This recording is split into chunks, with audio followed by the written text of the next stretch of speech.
This is Midweek Politics with Dave Pakman. Hey, welcome back to Midweek Politics. David Pakman here. Want to say a quick thank you to several new members on the Midweek Politics membership program. These people are actually making possible random news clips to play, apparently, Lewis. What's going on over there? That was your computer. So you got something playing on your computer. No, let me be completely honest with you. You're right. We're still working out the kinks here at the new studio. Thank you, Lewis. I want to say thank you to several members: Kyle O, Robert M, Lauren K, Mary H, Nathan A, John C, and Sarah D. All new members, and I know, Lewis, your entire family now is signing up for membership, right? Yeah. I don't know if they're using pseudonyms, but they are. Excellent. Well, if you've heard of Jan Brewer, and how could you not? She's, of course, of SB 1070 fame, the governor of Arizona, who decided to put in place the recent Arizona immigration law.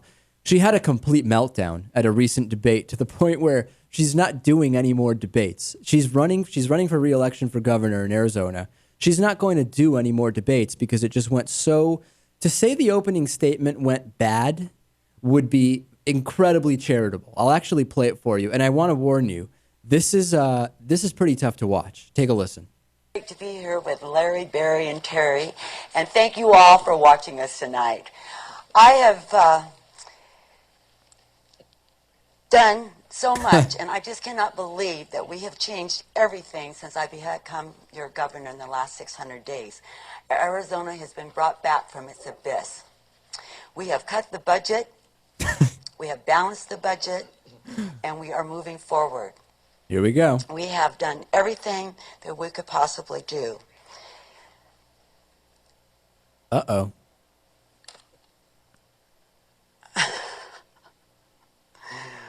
We have did what was right for Arizona. I will tell you that I have really did the very best that anyone could do. We have pushed back hard against the federal government. We have filed suit against Obama healthcare, and we have passed Senate Bill 1070, and we will continue to do what's right for Arizona. I ask for your vote. Thank you. All right. Wow. So normally during a debate, you don't necessarily want to pause that many times, do you, Lewis? That doesn't seem like good form. No, and I haven't seen the video. I don't know if video accompanies that. Yeah. But it kind of sounded to me like she almost started crying or something. Crying or laughing, I don't know which. She certainly found it kind of funny that she had no idea what she was talking about. Maybe her earpiece went out and she couldn't hear whoever was feeding the lines to her. Dictating to her. I can't think of what's going on. Now, then the other story is she made some claims prior to this debate about beheadings that were supposedly taking place in the desert. And it really seemed like they were just flat out made up, and there was just no evidence of them. She refused to take it back when given the opportunity to do so, and I'll play what that sounds like for you. One of her candidates literally just said, "Will you take it back?" She goes on to talk about unions or something. I mean, literally, take a listen. What is hurting us right now, economically, are statements, false statements made by Jan Brewer about how Arizona has become so violent, that we are a place of fear, that we have beheadings in the desert. Those are false statements. They cause people to think that Arizona is a dangerous place, and they don't come here and they don't invest here because our governor has said such negative things about our state. And Jan, I call upon you today to say that there are no beheadings. That was a false statement, and it needs to be cleared up right now. And you know, Terry, I will call you out. I think that you ought to renounce your support and endorsement of the unions that are boycotting our state. She sidestepped the question about so as we heard there, she certainly does sidestep the question. Lewis, this is ask me if did I murder that little girl? David, did you murder that little girl? You know, when I was in college, I took a variety of different classes on a number of topics, and really philosophy was the most interesting topic for me. I mean, that's essentially what she's doing. She's coming back with something completely unrelated.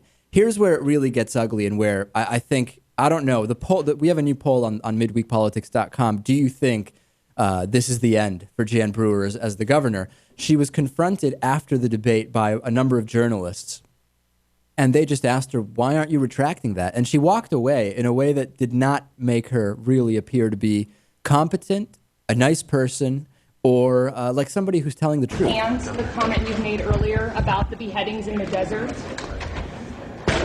seriously, that's a serious question, Governor. Well, this was an interesting evening tonight. She doesn't answer. Instead, reiterates a debate talking point, charging that Goddard doesn't have a plan. Brewer, why won't So you we will recant the continue comments about the to beheading? move forward. Okay, but Governor, seriously. As other reporters chime in, demanding an answer, this happens. Governor, please answer the question. About the headless bodies. Why won't you recant that? Do you still believe that? Come on, Governor. Okay, thank you all. So she just walks away at that point. She doesn't answer the question. And lo and behold, a couple of days later, it turns out, actually, I was wrong about the beheadings, and she actually said, this is a quote, "That was an error if I said that. I misspoke. But, let me be clear. I am concerned with the border region." Her story has more gaps in it, Lewis, than the actual U.S.-Mexico border at this point, does it not? I think she's in for some rough times. She said she has no intention of participating in any more events with Democrat Terry Goddard. She said the only reason she debated him on Wednesday is she had to qualify for almost $2 million of public funds.